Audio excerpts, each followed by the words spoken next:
Hello, good morning. Hope you're doing well. Another day. And I'm so thankful for God's goodness and mercy to me today. And I just want to testify for just a moment of how good God has been to my wife and I and our family. We're in pretty good health, and God has never let us go without. He's taken care of us many times, and we just can't thank Him enough for that today. I owe so much to God today. I have failed Him seems so many times, but God's forgiven me. He's helped me get up and dust myself off and continue on preaching the gospel. And I pray today that you're doing the same thing. You know today that you can trust God to meet your need and to help you.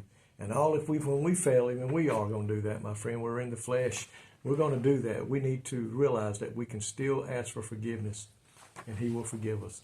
I want to talk to you today about Christmas, a little bit about Christmas. We're close to that time today, and I want to look in Luke chapter 2, verse 9 and 11, or 9 through 11. And lo, the angel of the Lord came upon them, and the glory of the Lord shone round about them, and they were sore afraid. And the angel said unto them, Fear not, for behold, I bring you good tidings of great joy, which shall be to all people. For unto you is born this day in the city of David a Savior, which is Christ the Lord. Christmas is one of my favorite times of the year. As a kid, growing up, seeing the Christmas lights, and of course as a kid getting the gifts. It was a fun time of the year. Then the kids came along, and watching the excitement on their faces and listening to the Christmas story over and over again, and watching some of my favorite Christmas movies. And then the kids get a little bit older, the excitement's not quite there, but then comes the grandchildren. And we get to see that excitement all over again, and again sharing the story of Christmas. It is one of the most important times of the year. A lot of people celebrate it. There are those who don't. There's a lot of people who do celebrate it, but seem to don't really understand the real meaning of Christmas. To some, it's all about the gifts. But my friend, there's a whole lot more to Christmas than that. Our Lord's birth was unique here on earth. With His birth, Christ brought to the world the world's greatest gift, the plan of salvation. His grace was a gift for us for salvation and being free from sin. And those who accept Him, those who accept that gift of salvation, and that's what because it didn't cost us a dime. Jesus paid for that gift of salvation on the cross with His life. He brought that salvation. His grace was a gift for us, and it helps us, if we will accept it, to be free from sin, to be free from facing the dangers of eternal hell. So the Lord will, those who accept Him will have true life through Jesus Christ. And by the birth and the coming of our Lord, we receive a few other gifts. And I want to listen to three of them right quickly here. We receive God's grace. And what is grace? Unmerited favor. Grace, it says we are sinners by birth, and we can only receive salvation through the grace of God.